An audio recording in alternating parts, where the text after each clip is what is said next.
Estoy donde quiera que vayas.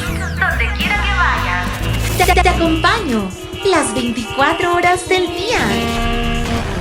Soy tu confidente, quien guarda tus secretos más íntimos.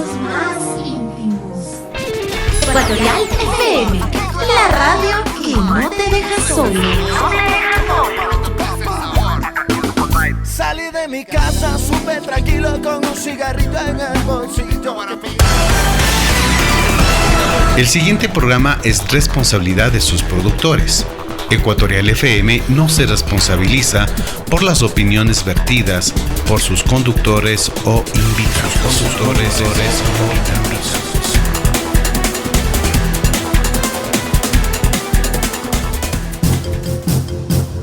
Ecuatorial FM presenta.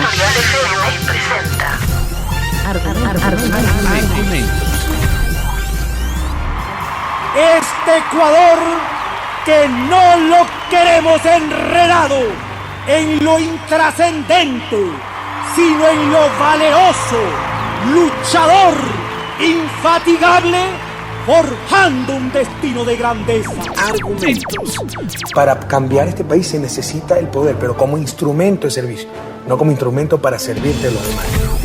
Actores políticos, económicos y sociales de Ecuador y del mundo muestran sus opiniones en Argumentos. El odio nubla el cerebro, contamina las más claras inteligencias. Argumentos. Conduce Cristian Salinas. Bienvenidos.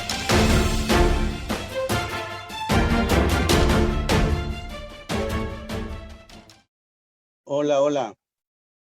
Buenos días. Hola, muy buenos días, amigos, amigas internautas que nos ven y nos escuchan en el mundo a través de la señal de Ecuatorial FM por el Real Audio y también de sus canales de YouTube y Facebook. En este día, como todas estas últimas semanas, estamos dialogando y hemos dialogado sobre la coyuntura de Ecuador. En las semanas pasadas hablamos sobre las elecciones seccionales, sobre la consulta popular y ahora, en cambio, vamos a dialogar sobre un tema que está sobre el tapete, que es el posible juicio político al presidente de la República, Guillermo Lasso, tras develarse algunas investigaciones que ligan al círculo íntimo del mandatario con personajes vinculados al narcotráfico. Se lo ha denominado como se me fue el nombre de la mafia a la cual se la ha vinculado. Pero bueno, en este punto, la Asamblea Nacional hizo una investigación mediante una comisión especial y en esta comisión se ha planteado el posible juicio político al presidente de la República. Y para esto hemos invitado al doctor constitucionalista Carlos Larco para que con él más o menos nos indique cómo se podría desarrollar o cuáles son las alternativas de este juicio político para que la Asamblea más o menos, mejor dicho, la ciudadanía sepa cómo se viabiliza este tema. Doctor Larco, buenos días, bienvenido a Radio Ecuatorial FM. Un saludo para todos ustedes y para quienes nos sintonizan. Es un placer colaborar con la opinión pública en la medida en que modestamente se puede dar los conceptos jurídicos y no solamente los jurídicos, porque gracias por la presentación como constitucionalista. Suelo ser muy austero respecto de este tipo de juicios. Yo más bien soy un abogado que se especializa en la aplicación del derecho público, una de esas ramas, la parte constitucional. Pero adicionalmente tengo la dicha de haber tenido, la bendición de haber podido realizar mis estudios hace algunos años en uno de los institutos más prestigiosos del mundo de ciencias políticas. Curiosamente, que yo sepa, solamente 4 ecuatorianos, 3 aparte de quien les habla, totalmente inmerecido de mi parte, pero 3 ecuatorianos han estudiado en este centro y han obtenido su titulación. Mi titulación en particular es procesos electorales presidenciales, es una especialidad muy particular. Ahora, digo, hay otros 3 ecuatorianos que a 2 de ellos los conozco, son de una generación relativamente joven, Ana Karina López, que fue editora, directora de edición de Diario Hoy, cuando teníamos la dicha de tener ese valioso medio de comunicación, el doctor Billy Balda, que tuve el gusto de tenerlo como mi compañero de universidad en la Católica estudiando Derecho, pero también el nombre, obviamente, el más destacado de todos, José María Velasco Ibarra, nada más ni nada menos estudió en ese lugar. Así que con ese conjunto de preparación y de conocimientos estoy enteramente a sus órdenes y la de su dignísima audiencia, Cristian. Gracias, doctor, y siempre es bueno saber cuáles son justamente esos antecedentes académicos y eso es muy importante. Eso habla justamente de la preparación con la que contamos y cuentan nuestros invitados. Doctor, a ver, yendo al grano, como dirían los dermatólogos, a ver, la comisión especial. Los productores de maíz también. Así es. Bueno, la comisión especial para investigar el caso Encuentro o el caso Gran Padrino en la Asamblea Nacional ha determinado ya, bueno, no ha determinado, recomienda el juicio político al presidente de la República por atentar a la seguridad del Estado y delitos contra la administración pública. He leído el informe y realmente a Cristian Salinas, coronel, periodista de profesión, no me convence, yo no soy jurista, pero como que no me convence el argumento planteado por este informe. No sé qué dice usted. A ver, yo igualmente leí en un primer momento el borrador que se filtró de alguna manera y tuvimos conocimiento, algunos ecuatorianos, un borrador extenso. Usted lo habrá visto, son 221 y pico de páginas. 221 páginas. Y a mí me dejó, de la lectura, me dejó la impresión de lo que en pintura, en arte, se llama un collage. Cojo un poco de todo y lo voy pegando en la forma que estimo más coherente posible, pero no termina de ser una pintura que un artista con pincel, el lienzo va plasmando todo con un concepto integral. Cada trazo, cada rasgo obedece a la idea global, a plasmar un solo concepto. El collage, en cambio, es una serie de pedazos que se van uniendo por alguna razón, muchas veces no sin lógica. Y esa, en mi opinión, es la mejor definición de este mal trabajo que en la parte jurídica, me refiero, han hecho quien quiera que haya sido, seguramente tienen asesores jurídicos, pero para mí el principal problema de este trabajo, como ha sido presentado, y que la versión final aprobada por la comisión especial y que pasa a conocimiento del Pleno para que el Pleno decida si lo aprueba o lo que corresponda. La versión final se dice solamente se retira la parte de traición a la patria. Punto. Todo lo demás queda como argumento, queda intocado prácticamente. Para mí, el problema de esto es la falta de una coherencia jurídica, lógica jurídica. El derecho es sustancialmente lógico. Por ejemplo, cuando en el Código Civil uno revisa lo que significa una presunción judicial, es decir, una sentencia, esa es la estructura de una sentencia, el Código Civil determina que las presunciones, las estructuras judiciales de una sentencia, tienen que ser grave, precisa y concordante. Son tres requisitos inapelables de los hechos que una sentencia tiene que recoger, de gravedad, de precisión, es decir, no puede quedar un poco al aire, y este informe deja muchas cosas al aire. Por ejemplo, deja el hecho de que han encontrado que podría ser uno de los delitos establecidos en el 192, numeral 2 de la Constitución, que son varios, pero no precisa la estructura de cómo se perfila ese delito. Me explico, con un ejemplo muy sencillo. Yo soy un agente de tránsito y lo detengo a usted un poco más allá del semáforo que yo creo que se acaba de cruzar. Yo tengo que establecer con precisión lugar, con precisión tipo de infracción, con precisión sujeto, infractor, etc. Tengo que establecer la gravedad de la conducta, es decir, usted no es que dejó de poner una luz direccional, no, usted hizo una infracción de carácter grave y muy peligrosa, como es atravesarse un semáforo en rojo.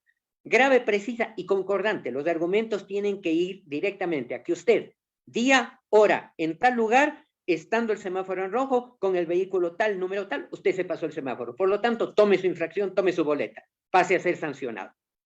Si no existe esa coherencia, esa unidad, simplemente todo queda disperso. ¿Cómo puede usted, volviendo al ejemplo de la infracción de tránsito, yo lo detengo y elaboro un parte en el cual digo, sí creo que cometió una infracción. Podría ser que se pasó el semáforo, podría ser que condujo sin licencia, podría ser que hizo esto o dejó de hacer aquello.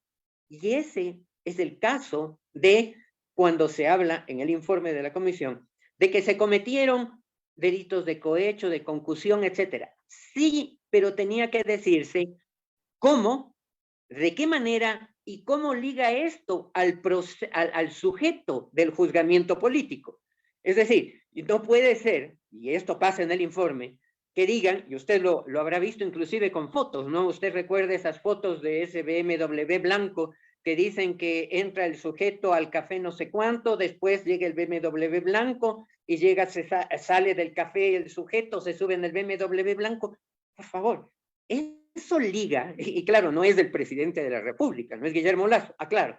Yo soy de aquellos a los cuales Guillermo Lasso de alguna manera ha defraudado, en el sentido de que siendo yo una persona absolutamente definida pro vida por mis convicciones personales y por el conocimiento de lo que la Constitución de la República garantiza desde la concepción. Sin embargo, cuando tuvo la oportunidad de defender el principio constitucional, Lasso no lo hizo, pese a todo lo que dijo antes de ser presidente. Entonces, aclaro, no soy partidario ni soy creyente y tengo mi neutralidad respecto del presidente de la República y también respecto de la Asamblea, pero lo que sí tengo que decir es cómo liga una serie de fotografías de un sujeto A subiéndose en el vehículo blanco, el sujeto B que entra al mismo café y sale uno antes que el otro, y eso liga a una conducta que puede significar que se destituya a un presidente de la República. Es decir, esa es mi opinión de la pobreza conceptual jurídica de este informe. Bueno, sin embargo, la comisión con mayoría de votos aprobó ese informe. El mismo va a ser presentado este día sábado en la Asamblea Nacional. De lo que he estado leyendo, ya se han anticipado que van a aprobar la moción de juicio político al presidente de la República. Si bien es cierto lo que usted ha planteado que en el informe, que no necesariamente está bien articulado, sino son ideas sueltas sobre el tema, que por cierto, no quiero decir que lo que ahí dice tampoco no es ningún pelo de cochino, ¿no? Son cosas bastante graves, sí, pero que no están estructuradas de buena manera y que en realidad tampoco vinculan de manera directa al presidente de la República, pero sin embargo sí a su entorno, ¿no? Ahora, ¿cómo la Asamblea va a presentar este posible juicio político, si así lo aprueban mañana, frente a la Corte Constitucional? ¿Qué es lo que la Corte Constitucional va a revisar? Tengo entendido que la Corte Constitucional únicamente tiene que ver las formalidades de la solicitud. ¿Estoy bien o estoy mal, doctor? Usted aclárenos de este panorama. Dice muy bien. Concordando con el artículo 129, inciso segundo de la Constitución, que establece las causales para iniciar el juicio político contra sea el presidente de la República o sea el vicepresidente de la República, los titulares de estas dos funciones. El artículo 148 de la Ley Orgánica de Garantías Jurisdiccionales y Control Constitucional, que complementa en estos aspectos, es la ley orgánica específica para estos temas respecto de la actuación de la justicia constitucional en el Ecuador. Este artículo 148 establece que una vez que haya una aprobación por parte de la Asamblea de un informe que recomienda el juicio político contra estas dos autoridades, presidente y vicepresidente, en ese momento tiene que ser remitido a la Corte Constitucional, que de manera inmediata e inclusive señala plazos cortísimos a la recepción, tiene que reunirse, tiene que determinar quién es el juez que presentará el informe. la propuesta, el juez proponente como ponente, como se suele llamar, el mismo que en un plazo cortísimo de días, de 3 días, tiene que presentar su informe en el siguiente sentido. Número 1, si la solicitud ha sido propuesta de conformidad con la Constitución, es decir, si el trámite es pertinente para el tipo de juzgamiento que se trata de establecer. Si, por ejemplo, caso de error, mandarían esta solicitud para el juzgamiento de un ministro, la Corte tendría que decir, no corresponde a lo que la Constitución manda porque este informe solo se emite para el caso de juicio de presidente, vicepresidente. A modo de ejemplo.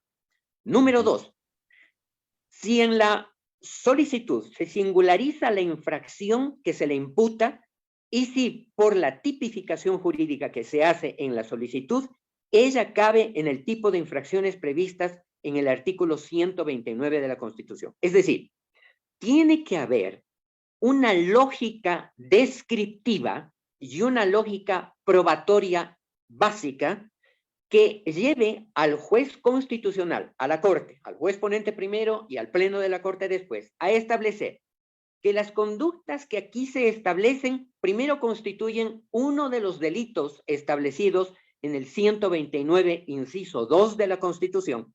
Tiene que haber esa tipificación, que hace un momento lo dijimos, clara, precisa, concordante, de que lo que se acusa al presidente de la República en el informe aprobado por la Asamblea tiene que corresponder a la tipificación que el Código Orgánico Integral Penal hace de esas conductas como delito.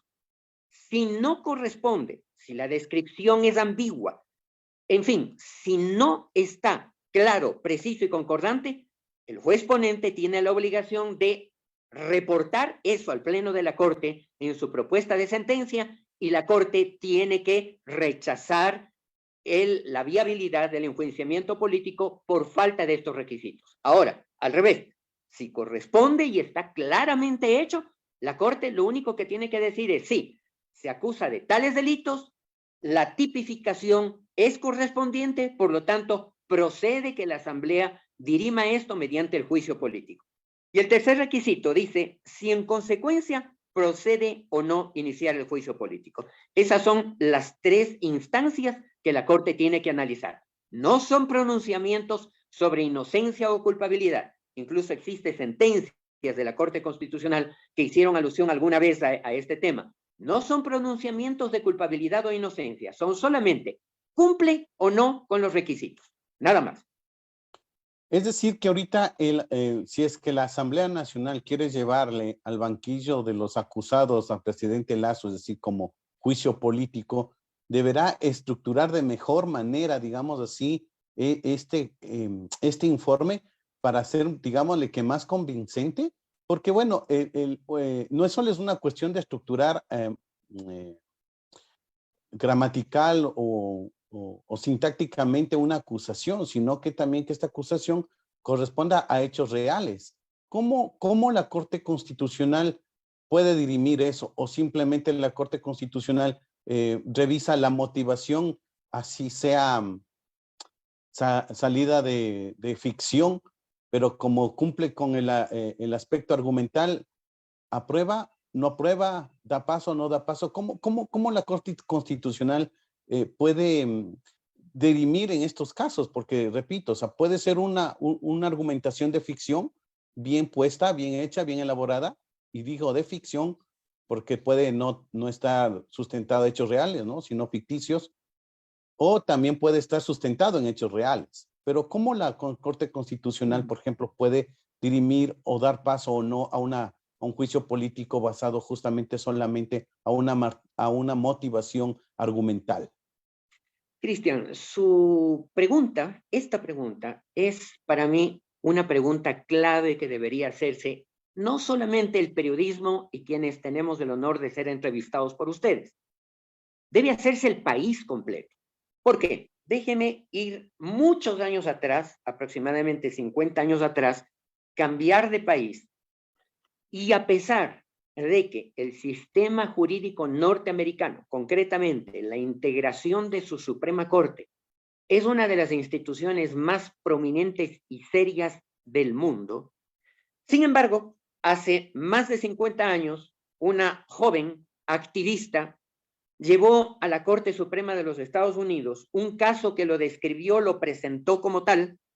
La Corte Suprema conoció los elementos y emitió una sentencia que, al viabilizar el procedimiento, le ha costado solo en los Estados Unidos, hasta la presente fecha, más y largamente más de 150 millones de muertos. Estoy hablando del caso Roe versus Wade, el célebre caso que viabilizó el aborto.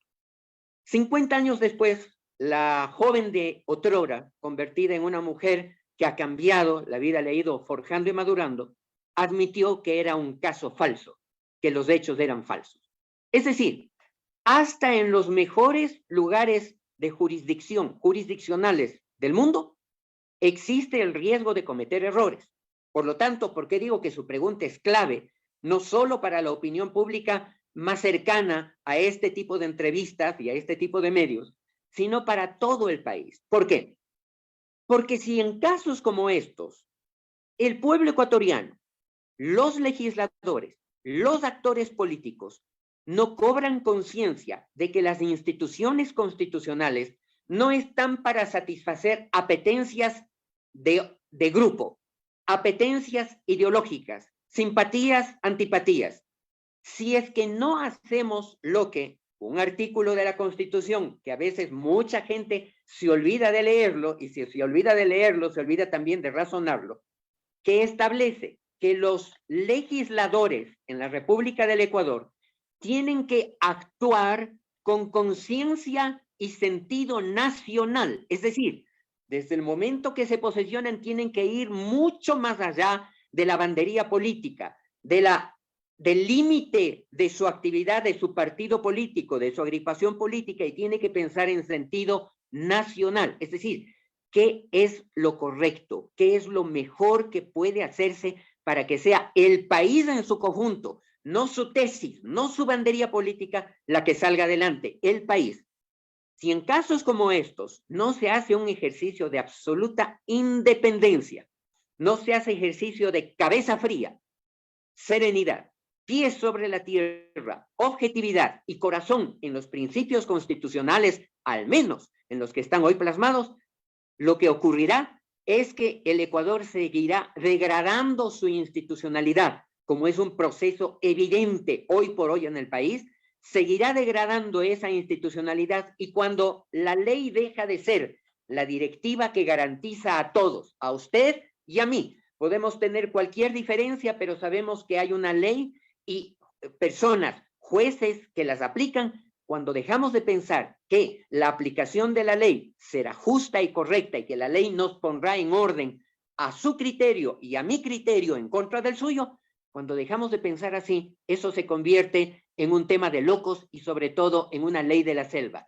Si usted es más fuerte, mejor golpe, mejor trompón, mejor patada, mejor karateca que yo, no existe ley que garantice la convivencia entre nosotros dos, y usted siempre terminará ganando hasta que yo contrate un sicario o lo sorprenda algún día por la noche y le meta 2 tiros por la espalda. Eso no podemos permitir que ocurra en el país. Tenemos que hacer hoy, frente a una situación clave, como usted ha descrito, la que está viviendo el Ecuador, y es clave y es grave, si no meditamos con conciencia nacional para aplicar correctamente la institucionalidad, simplemente esto se convertirá en una ley de la mayoría de votos, una ley de la selva. Quien logra comprar o vender votos a favor o en contra, y no importa, el sol saldrá por occidente a las 6 de la mañana si es que la mayoría así lo opina, o si es que el hombre del maletín logró hacer que salga por occidente de acuerdo a la votación de una asamblea. Ahora, no es ninguna defensa al presidente de la República, pongo y recalco aquello, pero sin embargo quieren reeditar, me da la impresión que quieren reeditar lo del influjo psíquico. ¿Acá no hay algo parecido a que quieren reeditar al presidente Lazo, un influjo psíquico ahora para la derecha? Este es un punto en donde es muy sensible, muy difícil pronunciarse, ¿no? La verdad es que, mire, Guillermo Lasso es un hombre que siempre se identificó con la banca, con la libre empresa, con sus conceptos de libre mercado, etc. Así él vendió su candidatura. Mientras que los otros dos candidatos que estuvieron con alta posibilidad también de llegar a ser primero y ganar la presidencia, opinaban todo lo contrario. Mire, Cristian, le voy a ser muy franco, como que estamos hablando usted y yo y nadie más nos escucha, ¿ya? Creo que el gran problema que ha tenido el presidente de la República ha sido precisamente el que está descrito en una alegoría china. Estoy tomando un pensamiento chino, una anécdota china, muy sabia, que dice que un hombre de una edad madura llegó a tener dos novias al mismo tiempo. La una jovencita, muy jovencita, extremadamente jovencita, veinteañera, y la otra una mujer madura como él. Cuando luego de suculentos almuerzos él tomaba su siesta al lado de la mujer madura, como el hombre era ya maduro y comenzaba a pintar canas, la mujer madura no quería que su novio tenga mucho pelo negro porque parecería más joven que ella, y le pedía permiso mientras dormía que le retire, le jale y le quite unos pelos todavía con color. Cuando al revés pasaba lo mismo con la joven que veía que comenzaba a pintar canas para que no parezca muy adulto, mucho más mayor que ella y no avergonzarla, le pedía que le deje quitarle las canas. ¿Cuál fue el resultado con el paso del tiempo? El hombre se quedó calvo. Claro. Exactamente es eso. Cuando un líder cualquiera, llámese presidente de la República, presidente de un club de fútbol, director técnico de un equipo nacional de fútbol, cualquier liderazgo que no haga y actúe y plasme las expectativas que con su liderazgo de ideología, con sus ideas, su inteligencia, vendió como línea a seguir a la colectividad, el resultado es un verdadero desastre. Permítame tomar un ejemplo muy común, el tema del fútbol. ¿Cuál fue el éxito en su momento, su primera gran etapa del Bolillo Gómez? Se resume en una frase: sí se puede. Y todo el mundo se alineó en que sí se puede, y el resultado fue que sí se pudo. Pero si el Bolillo hubiera comenzado con el sí se puede, y a mitad de la clasificación a nivel regional, en América, en la Copa América o lo que sea, a mitad del resultado hubiera comenzado a decir, bueno, pero sí se puede si tuviéramos mejores delanteros, si nuestros defensas serían más grandes, si tuvieran más experiencia internacional. No, el Bolillo no hizo eso. Dijo, con lo que tengo, puedo. Y pudo. Lo mismo pasa con todo nivel de dirigencia. Si yo me dejo por complacer a todo el mundo, me dejo sacar los pelos de uno y de otro color, termino calvo. Y el problema que tiene en este momento el liderazgo de Guillermo Lasso en el país es que está calvo, porque ha tratado de ir complaciendo a todo el mundo cuando la línea que debió haber hecho fue muy clara. De entrada, decir, señores, aquí están los resultados en blanco y negro del país que recibo. Economía, deuda externa, las cuentas son estas, así, asado, bien claro y alto, cosa que todo el mundo sepa que si me dejaron $2 en el bolsillo, mi principal problema como padre de familia de pagar los $500 de pensión del colegio va a ser de 498 que no tengo. Así de claro. Y no me pidan mis hijos que pague puntualmente la pensión porque así me dejaron el bolsillo los predecesores de ese bolsillo. Entonces, creo que ese es el principal problema. Y claro, mucha gente querrá perfilarlo hoy, un poco tarde, perfilarlo de cualquier otra manera, pero la situación tiene que componerse con transparencia. La palabra clave es transparencia. El otro día le vi al ministro de Finanzas en una interesante entrevista que decía, a ver, las obras son estas. Y mostró un montón de obras que deberían demostrarse que ahí están. Por una parte, con una campaña de comunicación inteligente. Por otra parte, ¿qué pasa en este momento con CONAIE y con los movimientos sociales? Es que no me han cumplido esto. Es que estos acuerdos no. A ver, siéntense en la mesa y digan, señores, esto sí se ha cumplido. A ver, punto 1, 2, 3, esto sí se cumplió. 4, 5, no se cumplió. ¿Por qué no se cumplió? ¿Hay posibilidad de remediarlo o hay imposibilidad real de hacerlo? Transparencia frente a todo el país. Creo que esta es la marca que tenemos que tomar del principio constitucional y del principio de vida de que la verdad nos hace libres. Cuando surge la verdad de las cosas y hablamos claro, con respeto y con sentido de construcción nacional, todas las instituciones se moverán en un fin, en un horizonte de bien común, y creo que es la única forma de salir adelante remando este momento en el país. Doctor, gracias por su intervención. Y ya para ir terminando, ¿cómo se puede entender la figura de cohecho que está dentro de los delitos de la administración pública, dentro del artículo 129 de la Constitución? ¿Cómo se puede establecer un cohecho? ¿Qué es un cohecho? Aquí le quiero poner algo, ¿no? Que estaba leyendo, en la que decía que hubo un informe de antinarcóticos que habían investigado la vinculación de su cuñado con un personaje que está también relacionado al narcotráfico, etcétera, y que uno de los activistas políticos muy conocidos, como es Fernando Valda, se había reunido con el presidente y le había dicho que tiene este informe, ¿no? Y que el mismo Lazo había reconocido y había dicho que, bueno, que a él se le, digamos que se le cayó, porque no hay otro término, dándole algunos cargos, algunas prebendas en el sector público. Eso también no se lo puede considerar como un cohecho, porque cohecho es, toma un dinerito para que te tomes tus bebidas gaseosas y todo bien, y yo me paso el semáforo, pero nadie sabe, nadie supo. ¿No es eso también considerado un cohecho, o estoy mal, o eso cae en el rol del chantaje? ¿Cómo se lo puede considerar eso? A ver, con la experiencia que tengo de gestión en el sector público, he podido ver a lo largo de muchos gobiernos, para bien o para mal, he podido ver que la gestión política consiste en que si yo, presidente de la República, sé que usted, Cristian, es una persona que aunque opina diferente de mí, que aunque tiene algunas opiniones completamente discrepantes a las que normalmente son las mías, si opino que usted tiene la capacidad de hacer una gran gestión comunicacional y yo le propongo que usted asuma la comunicación de línea de gobierno, usted tiene dos opciones, aceptar o no.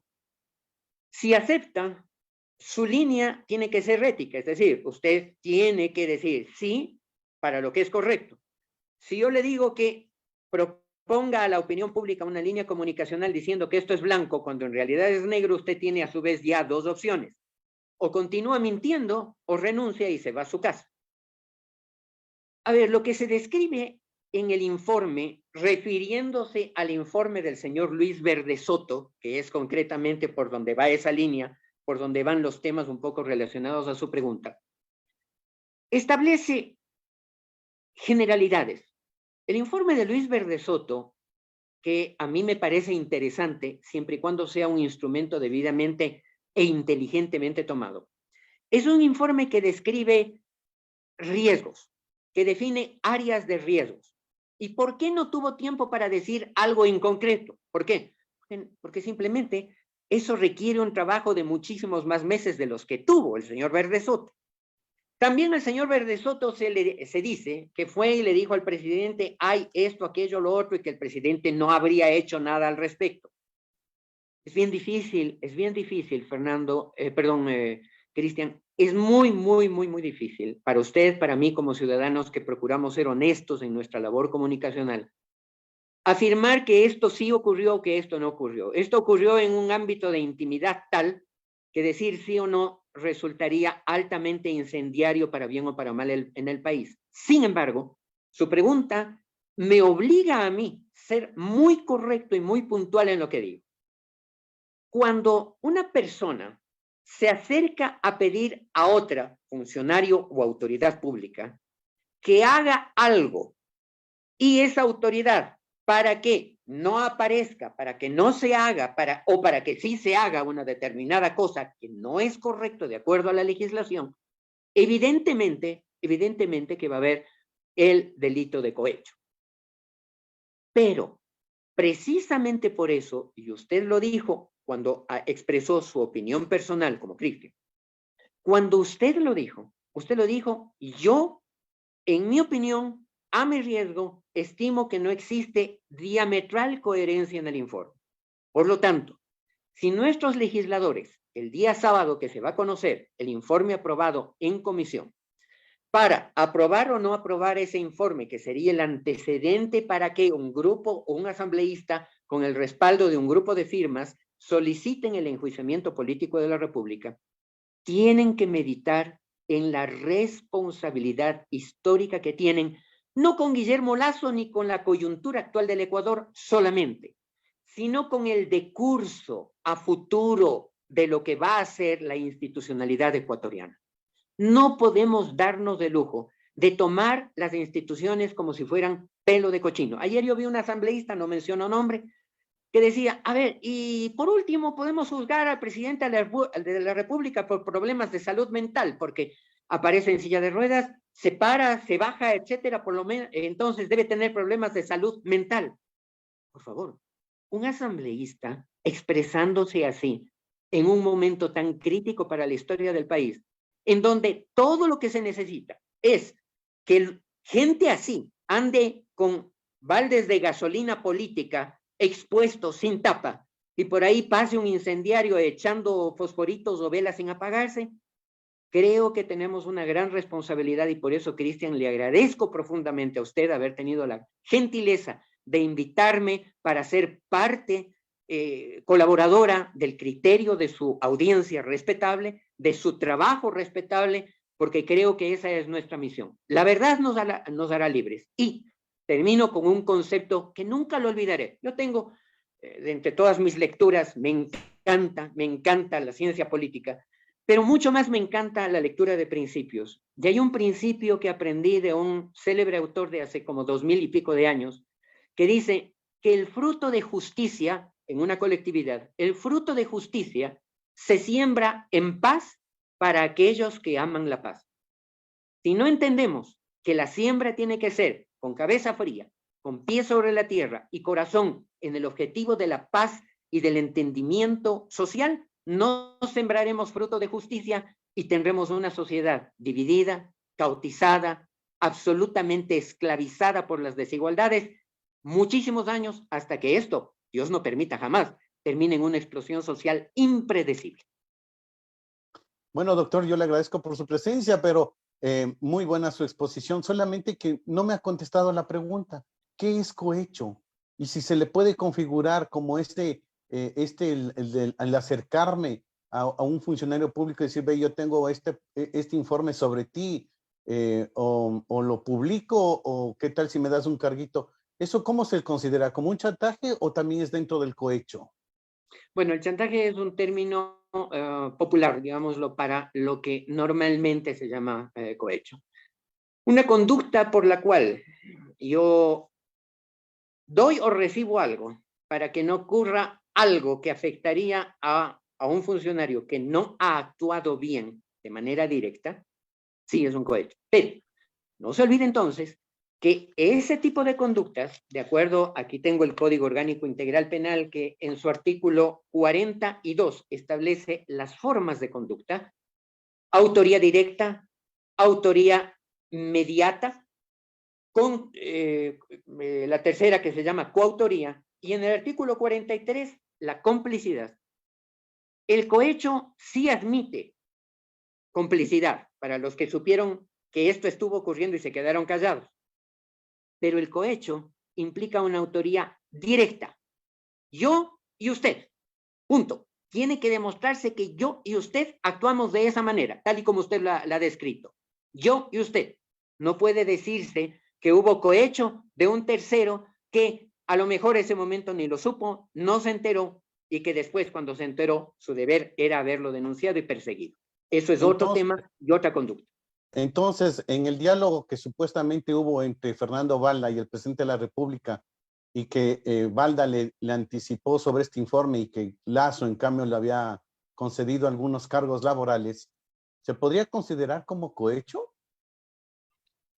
Cristian, en honor a la verdad y por respeto a usted, a su audiencia, permítame decirle esto. Desconozco completamente si este diálogo se dio, las condiciones en las que se dio.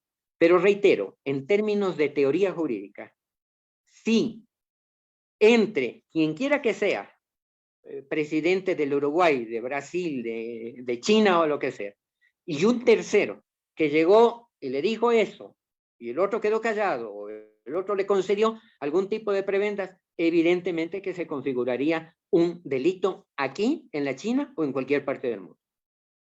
Ok, doctor, le agradezco nuevamente por su presencia. Espero en los próximos días, en las próximas semanas, volverle a tener para seguir hablando de este tema. Bueno, no solo de este tema, sino de muchos otros temas que atañen a la vida política y social de nuestro país. Un fuerte abrazo y hasta una próxima oportunidad. Gracias, igualmente para todos ustedes. Gracias, Cristian. Amigos internautas, cibernautas, estamos en el programa Argumentos y hemos conversado con el doctor constitucionalista Carlos, ya se me fue el apellido, pero bueno, Larco. el Larco, muchas gracias, doctor Larco, con el doctor Carlos Larco, un especialista con el que hemos conversado justamente sobre este tema del posible juicio político al presidente de la República. Cómo lo hagan, cómo lo articulen, y dejando a un lado los odios y los apasionamientos políticos, pues el Ecuador, la ciudadanía, espera que esto se desarrolle y tenga un desenlace que en realidad le permita a Ecuador nuevamente ponerse en el sendero del progreso, el desarrollo y sobre todo de la paz y de la paz pública, porque no solamente los asesinatos y violencia que se están dando en las calles es algo que nos tiene inseguros, sino también esta situación de no saber a dónde mismo va el país. Todo confluye para tener un Ecuador en caos. Bueno, también está en nosotros como ciudadanos saber qué hacer y qué decisión tomar para que esto también no ocurra en el futuro. Dígame, doctor Larco. Cristian, permítame que le interrumpa porque sus sabias palabras me hacen recordar algo que ocurrió. Yo tuve la suerte de estudiar en el Instituto Centroamericano de Administración de Empresas por una beca que me la concedió el BID y el Banco Mundial, ajustes estructurales, macroestructurales en economía. Y tuve la suerte de estudiar gerencia pública con un grupo de personas a quienes recuerdo con profundo afecto, fueron muy queridos conmigo, pero son un grupo muy especial. Le digo solamente lo siguiente, uno de ellos, un hombre alto, moreno, fornido, fuerte, podríamos decir aquí en el Ecuador un mulato, ¿ya? Alto, fornido. Él estaba asignado, por decir algo, a la cabaña junto con otros 5 compañeros a la cabaña 5, pero sus compañeros de cabaña 5 me dieron un día razón de que él nunca dormía en la cabaña 5. Un día, era un hombre que no se comunicaba con nadie. Un día le pregunté, le dije, oiga, Santana se llamaba, oiga Santana, ¿por qué usted no duerme en la cabaña que le asignaron para estudiar esto? Me dijo, porque yo tengo mucho miedo de que un día alguien me cobre las cuentas de la revolución. Él era un revolucionario de El Salvador. Yo tuve la suerte de estudiar gerencia pública con los grupos ex-revolucionarios de las revoluciones de Salvador y Nicaragua, ambos grupos, que se estaban preparando para que en el evento en que la democracia recién recuperada les pueda con el voto poner a gerenciar sus países, a gobernar sus países, tengan la preparación y los instrumentos necesarios. Estos grupos con los cuales hice una enorme y preciosa amistad,